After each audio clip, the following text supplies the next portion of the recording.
안녕하세요, 여러분. 오늘의 주제는 하나님의 시간과 방법에 관한 이야기입니다.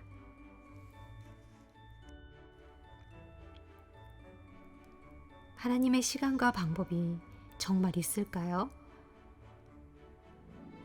저는 이런 생각을 하던 중에 택배를 시키게 되었습니다. 제가 너무나 기다리던 물건인지라 빨리 오길 간절히 바라고 있었습니다.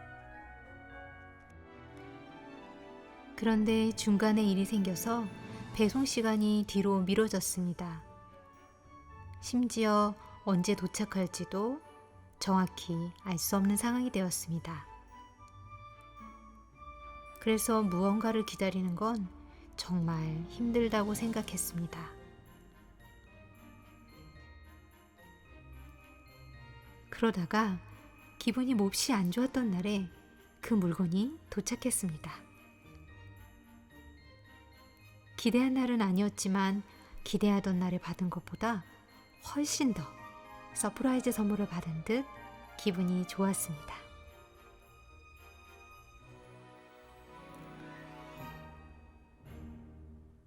이 경험을 통해 저는 예수님께 하나님의 시간과 방법이란 것이 있는지 질문해 보고 싶다는 생각이 들었고 예수님께 여쭤보았습니다. 예수님은 마태복음 26장을 보여주셨습니다. 가장 좋은 하나님의 시간이 있단다. 내가 십자가를 질 시간도 정해져 있었지. 내가 기도를 마친 후 제자들에게 말하였단다. 보라, 때가 가까이 왔으니 인자가 죄인의 손에 팔리우느니라. 또 나를 잡으러 온 이들에게 말하였단다. 내가 날마다 성전에 앉아 가르쳤을 때 너희가 나를 잡지 아니하였도다. 그러나 이렇게 된 것은 다 선지자들의 글을 이루려 함이니라. 라고. 이처럼 하나님의 계획을 이룰 시간이 있단다. 모든 것이 합하여 선을 이룰 시간 말이지. 용서라는 주제에서 들려준 요셉의 이야기를 기억하니? 요셉이 술 맡은 관원장에게 자신의 억울함을 왕에게 이야기해달라고 부탁했었지. 하지만 2년이 지난 후에야 요셉의 부탁을 들어주게 되었지. 기다리던 요셉에게는 속상한 일이었지만 그 시간은 의미 있게 사용되었단다. 요셉은 보디발의 집과 왕의 죄수를 가두는 감옥에서 여러 사람들을 이끌고 일하는 방법과 애굽의 특징들을 배울 수 있었단다. 그래서 그가 애굽을 다스려야 할 순간이 왔을 때 그 일을 감당할 준비가 되어 있었단다. 이처럼 모든 시간에는 이유가 있단다. 그러니 하나님의 시간과 방법을 신뢰하렴.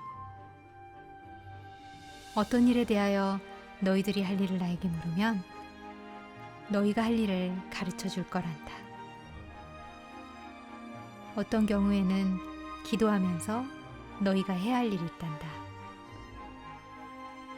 또 어떤 경우에는 너희가 할 일이 오직 기도뿐일 때도 있단다. 그 어떤 경우에도 모든 일을 이루는 힘의 근원은 나에게 있음을 기억하고 나를 의지하여라. 그리고 너희들이 그 일이 이루어질 시간을 묻는다면 미리 말해주지 않을 때가 많을 거란다. 가장 큰 이유 중 하나는 이미 결과를 안다고 생각한 너희가 그 일에 필요한 어떤 준비도 하지 않을 수 있기 때문이란다. 그러니 내가 말한 방법대로 순종하면서 가장 좋은 시간에 이루어질 것을 믿기 바란다.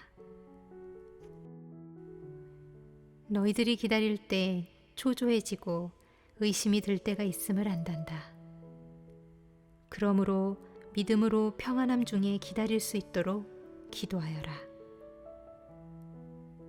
기도만이 나의 방법을 믿고 나의 시간을 기다릴 수 있는 힘을 줄 거란다.